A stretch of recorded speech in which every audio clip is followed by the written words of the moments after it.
In this video, we have a cow with an incredibly sore front left foot, which gets really messy. We answer Graham's question and talk about why on earth these cracks form in the first place and whether they go up or down.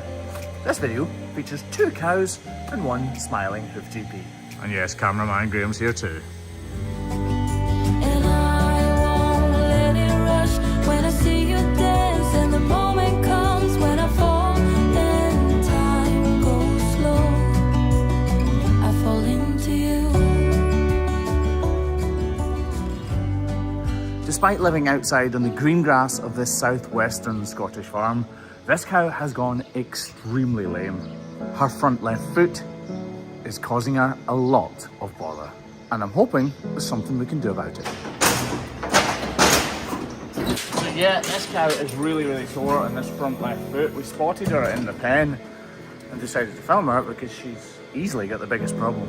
Like I said in the intro, these cows live outside on really green, lush, fertile grass, and despite that, she has still gone lame. Lameness is a problem in all animals, not just cows.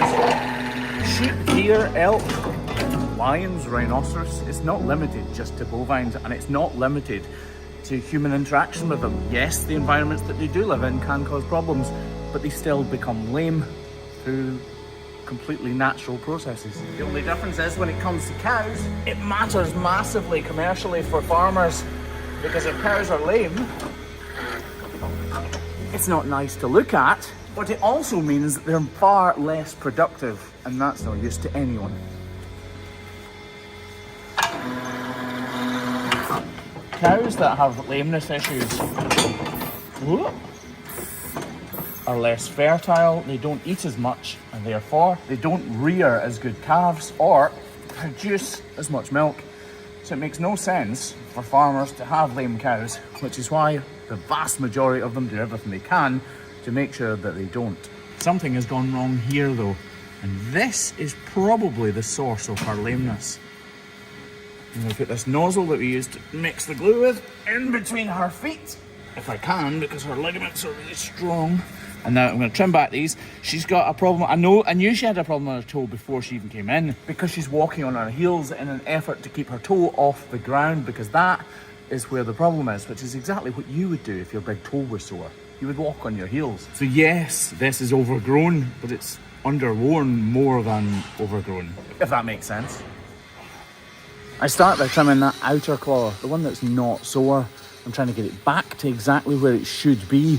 And you can see the whole thing is tipping in, so I'm only really trimming the outer portion of it. So I trim it back to where it should be, flat and completely level, and the correct length, before moving on to this inner claw and the toe portion of her foot. This is where the real problem is, but I need to reduce the entire claw because the whole thing is too high. You can see her flinching and kicking out because any interaction with this foot is really uncomfortable for her. And now that's done, we can get on with the real work, which is where the knife comes in. The right knife. Right, we'll model this area here out. You can see this is where the problem is here, but we'll ignore that for the time being and do this model out, which is part of the routine part of the trim. We work to 5 steps called the Dutch method. But obviously if you are Dutch and you live in Holland or Belgium, you don't call it the Dutch method. You just call it functional hoof trimming, which to me makes a lot more sense. So nice. I'll model out this inner claw. You don't need to model it out quite so much. No. It's hard. You can see how hard it is. It's chipping off. Right, now we've done that. That's all of the routine part. Now we're going to work on here and see what on earth is causing so much pain. Oh, we've got a hungry visitor. Dogs absolutely love the taste of hoof trimmings. The only trouble for the farmer is you usually barf them all up on the living room floor later on. That's a problem for somebody else though. Right, here is, come on lass, here's where the problem is. All that blackness is telling me there's been foreign objects in there. It could just be dirt, of course, or stones or something. But this is definitely where the problem is.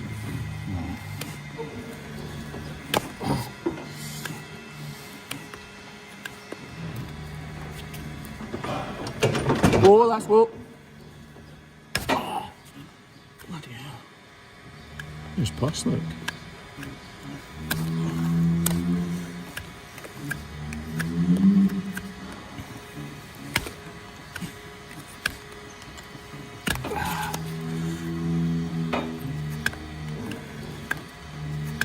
No wonder she's so sore. I'll get a block on. Most of you may realise that I'm actually in more of a hurry than usual today. We have a lot on and we need to get through all of these cows before the next milking starts, so the pressure is well and truly on.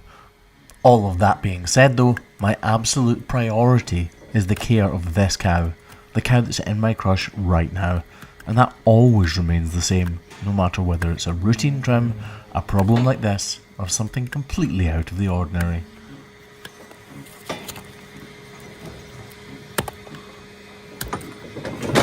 Whoa, lass, whoa. This is really shaping up to be an incredibly sore foot. It's called toe necrosis, and it's when the inside of her foot is actually decaying and rotting away. It affects the bone inside the hoof capsule itself. It's full, absolutely full to the brim of pus. And that pus is mixed with the red stuff, leading to a sort of brown gunge. This is an incredibly sore foot, and I'm hoping that what I've done can at least provide some pain relief. Problems like this do not completely heal. They are just managed over time with pain relieving medication and treatments like what you've just witnessed. And luckily for this cow, she is in the right hands and on the right place, because the farmer who owns this farm is one of the very best when it comes to hoof health. He has one of the lowest percentages of lame cows out of all of the farms we visit. This cow is also definitely lame. And not wanting to come in by the look of her face. Morning!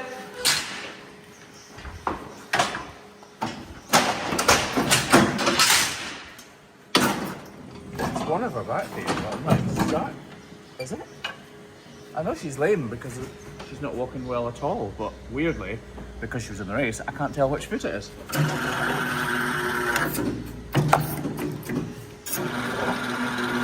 Most likely this foot here.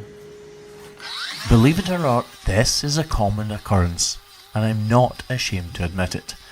It happens regularly that I know a cow is lame, but I'm not sure which foot she is lame on.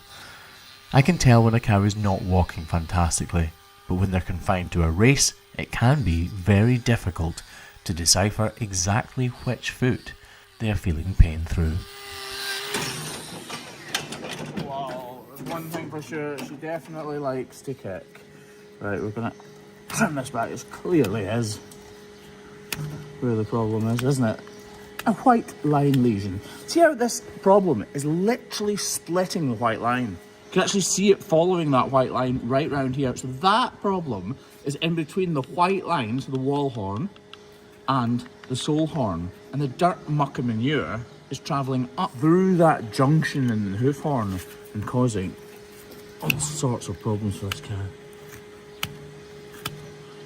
That big swipe of the knife there really removed a lot, didn't it?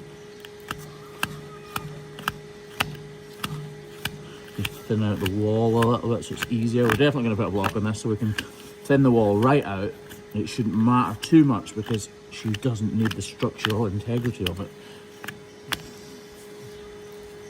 I think it's peeling from up here. So just get a knife in there and just flick that. Yeah, look at that. You can clearly see the leaves of hoof horn now. So all of that is going to come away. But it is attached, or partially attached, inside the foot. So it can't just go crazy with it. You do need to take little pieces at a time, which is why I'm not just taking big massive swipes. I could take a lot more hoof horn than I am with each swipe of a knife, but obviously I don't want to go too deep. And what happens is, as soon as the blade of your knife gets in behind that wall horn, it's soft. So if you're putting a lot of pressure through that and you get into that little, like behind the sort of wall horn itself, it's all soft. So as soon as your blade hits that, it just takes off and you can't stop it.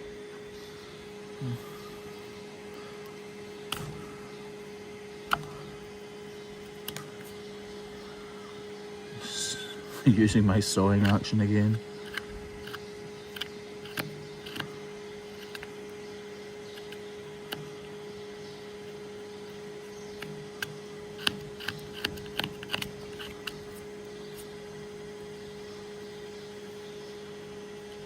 what's everybody up to this weekend? I'm doing a school visit tomorrow, actually. You'd assume a school visit would be about an hour's talk, wouldn't you?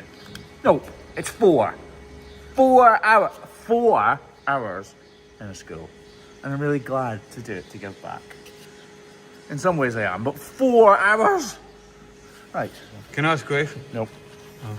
No, go on. Do you see like a crack here? Does that crack come through the bottom? Can sometimes like you're cutting them out? I feel I'm answering again in my head. I'm like, does it crack through the bottom up sometimes, or does it crack through the top down? I also think I've maybe kind of thought of that in my head there. Well, what's the answer then? Well, right there you took that out, that crack out by cutting it away, so obviously it must have came at the top down. Oh, you don't know? So the answer is it comes from the middle. How I've asked you this before, and I like, how can it... How can it come from the middle? Aye. So, hold on, we'll get a block on first.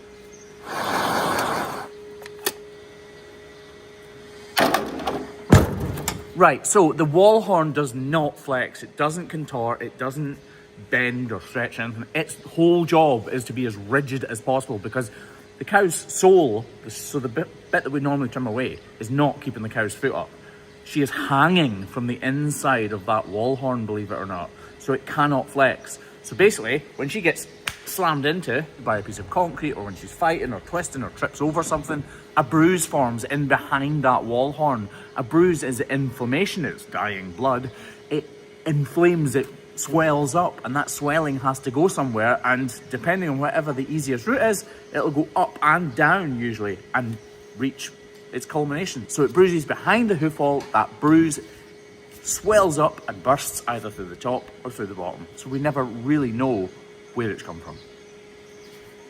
Does that make sense? Aye, so is that like why if you're cutting away through the hoof horn you can find bruising, and then you get to the end and the bruising disappears but there's still hoof horn there? So it's like why is the hoof horn bruising? Yeah, exactly that, yeah, because the bruising can come from all different areas of the foot. It's not just from walking on it. Anyway, look how well this is trimmed out. Lovely. I can't take away those tiny little cracks because if I did, it's all soft and that, everything. That will heal up lovely. Just be walking much more comfortably straight away. Right, 2 cows, 1 video. It's all going rather well. No matter my regrets, things still been said and done. There's not a part of me that wants to say no. You've seen them doing lots of routine trimming at this farm. The feet are fantastically well kept here. Out of a herd of around 700 cows, I think there are about 7 lame cows. 7 too many, but 7 is a fantastic achievement. As she walks away, she's clearly still lame, but she is putting all of the pressure through that block. And that in itself is mission complete for us. All we can do is make her foot more functional for her and reduce the pain levels, hopefully inspiring the recovery period. Recovery process.